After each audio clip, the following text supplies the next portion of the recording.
Welcome back to the Manor. Julian McBain here, and this is my 59th Saturday vlog. So, we are headed out to do the daily Shoggoth hunt. Did I actually pick up? I didn't even pick it up, did I? Probably just walked right by the quest giver, didn't even bother. There we go. Okay, so before we get started, as always, you know the drill. Welcome to the Manor. Please make sure to take a moment and subscribe down below. We're on the road to 13 million subscribers, one subscription at a time, so make sure you subscribe. Also, if you'd like to support my work, please consider doing one of these two things. Either go to patreon.com/JulianMcBain, link will be in the description, and consider becoming a member. As a Manor socialite, you will get access to my ebook, The Modern Entropian. You will also get access to, and this is a new thing, I just added this. From time to time, I will make videos that I am not satisfied with. They're not bad, but I'm not satisfied with them. And so what I will do is I will post those videos exclusive for my patrons. I may also put up any bloopers that I might have that I trip over words or something silly happens, I fall through the world, what have you. So those are all going to end up on the Patreon. I'm still developing the program. Keep in mind this is very new to me and I've only been doing it, only in my second month. So that will continue to develop over time and I really appreciate your support. The other thing you can do, and this is even more important, please share this video. The biggest thing I am fighting today is obscurity. And the best way for me to become more known is to have you share this video on your preferred social media platforms, because that will give me the exposure I need in order to grow my platform, basically, and to increase the number of subscribers. So please consider sharing this video to Twitter or to Facebook or whatever social media platforms that you use. It's always helpful and it's very much appreciated. Okay, let's get into the vlog part of this vlog. So, it's been a busy week. It's been a very busy week. And it's interesting because my 9 to 5 is actually closing its doors at the end of March. And so I'm currently on the job hunt. I've got feelers out. I'm not afraid of finding a job before we close our doors. My hope is they'll let me actually close the doors, finish the time while the business I work for is open, and then start the next day or like the next week, because we close on a Wednesday. I work for a sole proprietorship small business. The man who owns it, who is he's amongst the top 3 best people I have ever worked for, hands down. Amazing person, but he's ready to retire because of the nature of the business, and I can't really get into what it does. He can't do a succession plan. It doesn't work like that. And so he has to close his doors. And so as we're getting things wrapped up and winding things down, there's just a lot going on. And so it's interesting because I've never wound down a business before. And most people hope they never have to. But at the same time, I'm discovering, I'm learning new things that I've never experienced before. And so I think that in the end, this will end up being a positive experience, even though there's a little bit of stress about, having to go find a new job, and, I might have to change industries.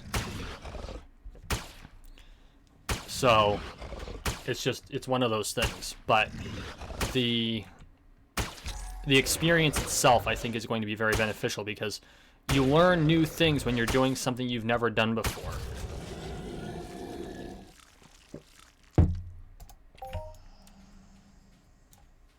And so it's been a good experience, and it's going to be a good experience, even though, it means that I need to find a different job.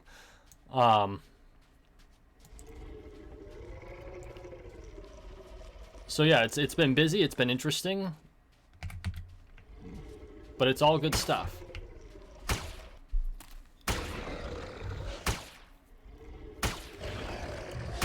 I also realized that I got to get back on my schedule. I have had a lot of, like this, and part of it's because of how busy it's been at work, but I have allowed myself not to produce content at my normal rate the last like 2 weeks, and so my buffer is almost gone. This is all stuff where I'm just like, okay, Julian, it's time to get back on the train, ramp it back up. You know what you do best. You have to keep going at 100%, or it's not going to be 100%. And so that's something that's on my docket to start next week. And normally I'd be like, I got to start right this second. And then, well, yes, I am going to technically start immediately. But the fact of the matter is Thursday, Friday, Saturday are my big content producing days anyway. That's not going to change. But it's one of those things where I need to remember on Monday, Tuesday, Wednesday, Thursday. Well, Monday, Tuesday, Wednesday, to continue to produce content. And part of it's because I'm still trying to integrate my live streams into my schedule, and I haven't gotten that down yet. I'm learning, but this whole live streaming thing, like how many times a week should I live stream? What should I be live streaming? I did Fortnite for a while. It's just not me. Like, it's fun, and you get the adrenaline rush, but then I can't sleep for like an hour and a half afterward. And I'm whining a little bit. I don't really mean to whine, but it's just, it's not what I look forward to playing. This is what I look forward to playing. I look forward to playing this. I look forward to playing Borderlands. I know I've got to be nearing the end of the Borderlands run because I have as many videos produced now for Borderlands 2 as I did for Borderlands 1 when I ended the game. And the difficulty level is about where it was at the end of Borderlands 1. So I'm figuring I'm probably nearing the end of Borderlands 2. I am deciding upon what will be played after Borderlands 2. I think I might play a couple short games before I start another long one. But I've been chomping at the bit to do a Subnautica run. And, you know, actually do a Subnautica run. Because I've played like 2-3 hours into the game. But Subnautica is so open world, 2 to 3 hours into Subnautica is not any time at all. Right? Because you've got all these resource gathering expeditions you have to go out on. And you know me, I have a tendency to do a lot of resource gathering. If you watch my We Happy Few series, that went 70 episodes. And the majority of them had nothing to do with gathering resources. I mean, I grabbed them while I was on the way, and I had a couple episodes like that just so you could see it. But then I would play an hour, not on camera, just to like replenish my resources because I figured you'd all be bored watching me just run around the garden district picking shit up. And so, but that's the kind of thing that I would put on my Patreon page, though, now that I've got one, is, you know, okay, well, I've got to do background stuff. This is what I did.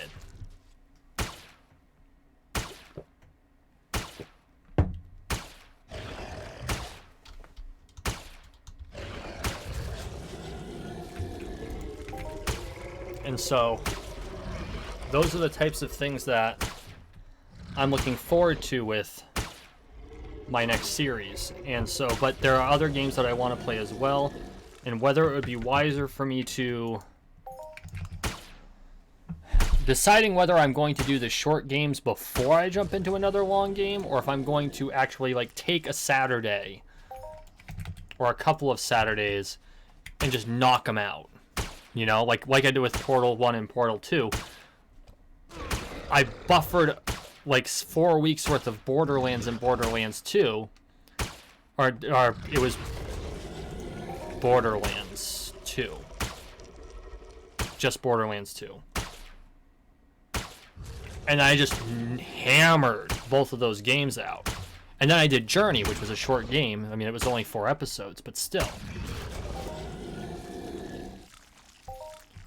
And to be fair, Portal's one of those games where you start playing it and you just don't want to stop, right? I think my Portal run was 4 episodes long. I was really loath to stop on day 1. I just wanted to knock the whole thing out. But because of when I started it, I couldn't without being up too late to be functional at work the next day. So I had to split it into 2. Which bugged me, because like the first time I played Portal 2, I just played the whole game through. I sat down on a Sunday, it was like morning. I think I sat down at 8 o'clock, and by 11 I was done. And I loved it so much, I ate lunch and I did a second playthrough the same day.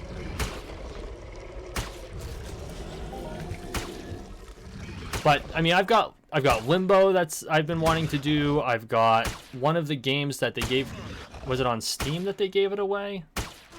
Yeah, I think they gave away a couple games when they did the last major Steam upgrade. And so I want to try that game. Epic gives away a free game every single week. I wouldn't mind adding some of those in. So these are all considerations I have to make, and it's one of the unfortunate things about being someone who loves to create content, but I can't do it full time. Because there's so much I want to do, and I don't have the time. And that's okay. That's okay. It keeps me honest. It makes me focus. You know, I'm not scattered in like 17 different directions at once and can't remember, you know, where my head is and where my ass is in any given game. You know, I can play Entropia Universe and Borderlands 2 because Entropia Universe is Entropia Universe. And Borderlands 2 has like the quests and the different side missions, but it's not nearly as grindy as Entropia Universe. This is my nice calm grind.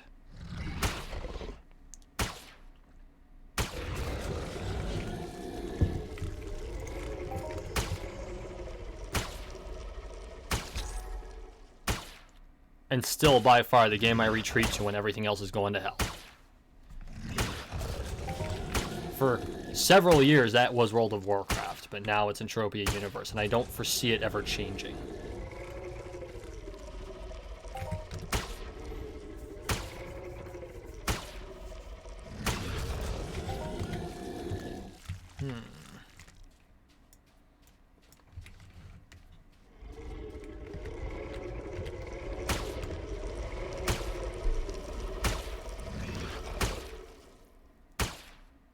So yeah, once Borderlands 2 is done, I'll come up with a final decision on how I'm going to do that.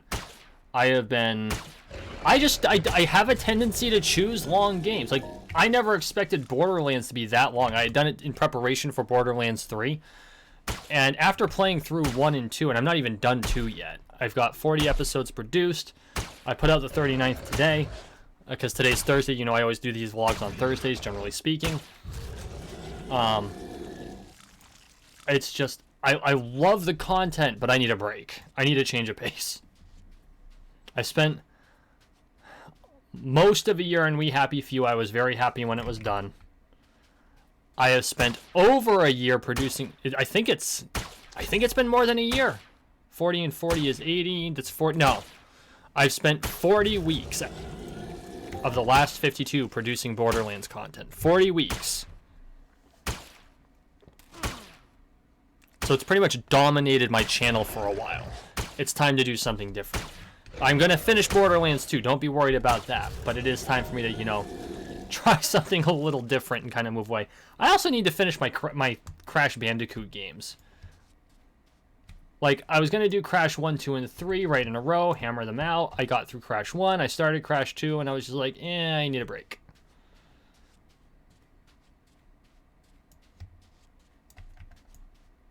But you know what? That's okay. That's the beauty of doing this. It's I can choose what to play, and I can choose, you know, when to finish things. That being said, my goal is to be as consistent as possible. But that's, I mean, again, this is basically how self-employment works. You have to drive yourself to do the thing.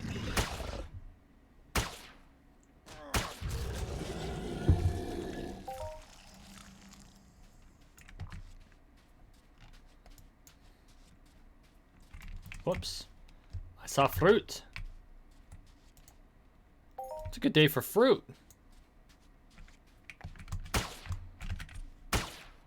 That's more fruit than I've seen in a while. Watermelons and tomatoes. Basically. I mean, it's not a tomato, but it's like a cross between a tomato and an orange. If you look at the pebbly skin. mean, that's really interesting. I've never actually taken the time to, like, look at the fruit. And then if we... The Bombardo... Actually, it looks kind of like a cross between a watermelon and an avocado. It does.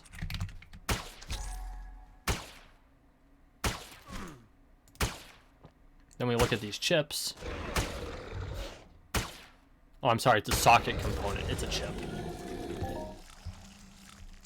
Oh, that's right, the Kreutz. This is one. This, honestly, looks like a larva. Actually, no, I'll be a little bit... Like, here, it looks like a fucking maggot. I'm sorry, it looks like a larva. A grub, not a maggot, a grub. Like, the type you find in a tree when you chop them down, or chop them open. And those suckers can get big. Like, I can totally see why, you know, people who are lost in the woods would use them as a food source. They're big. It wouldn't, you know, it wouldn't take a huge number of them to fill a belly. Not sure I'd want to have to resort to that.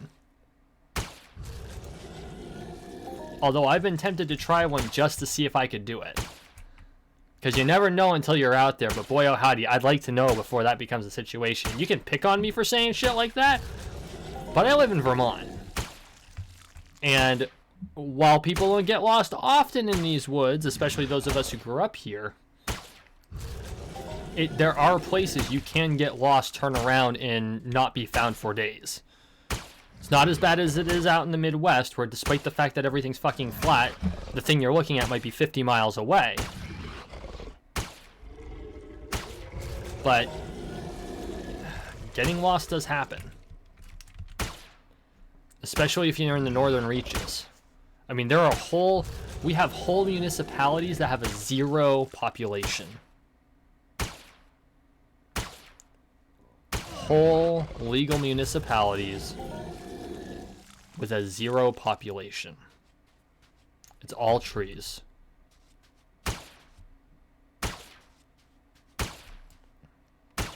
And they're not little towns either, geographically. They're like the size of all the other towns.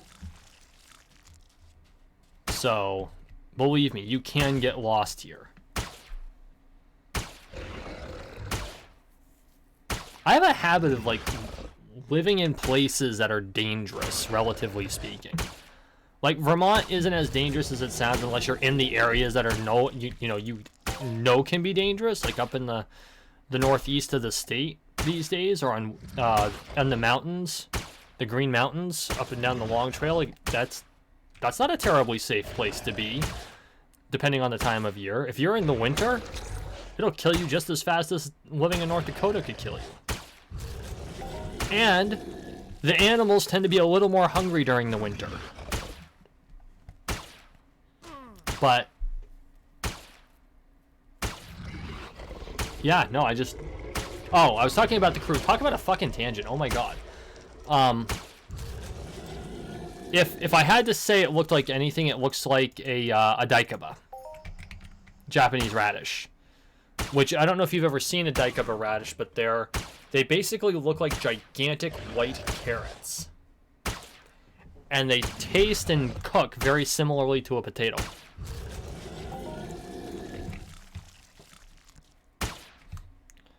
I like putting them in Japanese hot pot when I make it. I haven't made hot pot in several years, actually.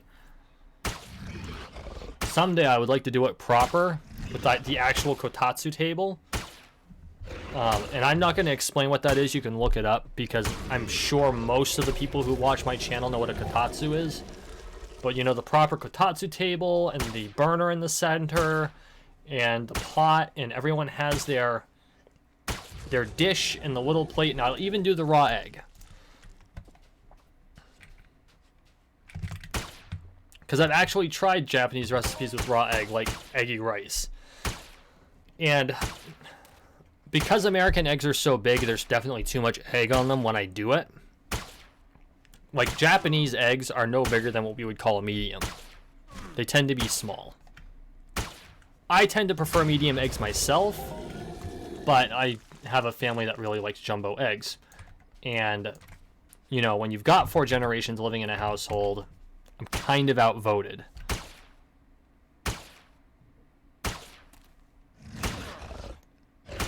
So that is what it is.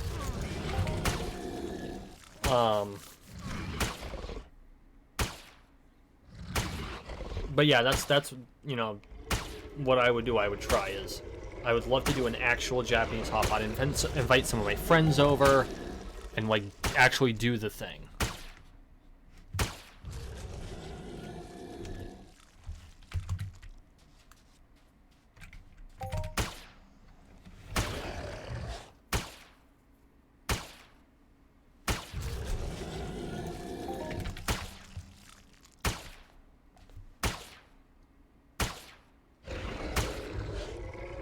And I guess the only other thing I really have to talk about tonight is I've been kind of channeling, I think his name is James Breakwell. He's the Exploding Unicorn on Twitter. Right, he's a comedian, he's always talking about his kids. My son has been, you know, my son's 12, he's growing up, tends to do kind of humorous things. So I started posting them for my friends on Facebook. Not like public or anything like that. I'm not putting them on Twitter. I'm not trying to riff off. I'm not trying to deliberately copy for clout or anything like that. This is just amongst my friends, because they know who I'm, you know, who I'm channeling here, because they all read his stuff.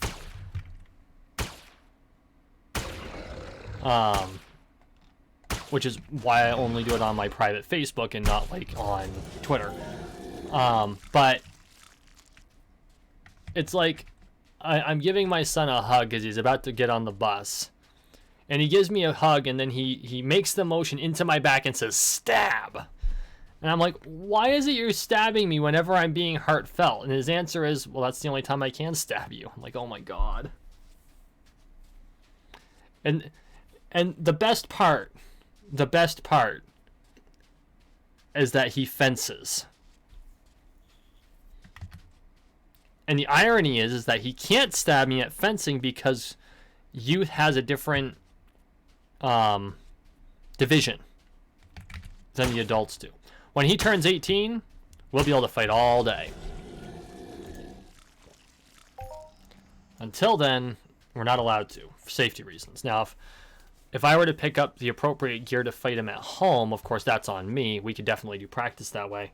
But that would not be, you know, something sanctioned by the organization. That would be on me. So if one of us gets hurt, well, sorry, Charlie, that's our own problem. Am I going to do that? Not like actual sparring. We'll probably do some forms, which is allowed anyway. But just from a safety perspective, because of our size difference, I'm not sure I'm comfortable with that while he's 12. You know, maybe when he's 16, but definitely not when he's 12. Not for sparring, because it's too easy to get. We do everything in our power not to get hurt, but when you're fighting, accidents happen. You know, I've been injured on the field. I've had friends get injured on the field. I've injured friends. None of it was intentional. But you're fighting, and you're fighting with big steel swords. Injuries happen. So, reduce the chance of injury. That's why we have divisions. What is this symbol? Oh, it's an Omegaton computer. You know what I should do? You know what I should totally do? So they sell white label goods on Alibaba. So it's a Chinese wholesaler. And what white label goods means is that manufacturers make them, and then you're allowed to put your label on it and sell it as your good. Right? So I would totally like sell Omegaton laptops. I think that would be hilarious. Which of course I can't use Omegaton because it's copyright, but you know what I mean. I do find that I did like that just like snapped through my head. I'm like, oh my god, that would be awesome. Too bad I can't do it. Okay, I'm just rambling now. Thank you for watching. Thank you for listening. Please like, share, and subscribe down below. We are on the road to 13 million subscribers, one subscription at a time, so make sure you subscribe. The hell? That is not a cow. That is a cat. I'm a cow. Seriously? That poor kitty. You all have a great night. Thank you so much for your support.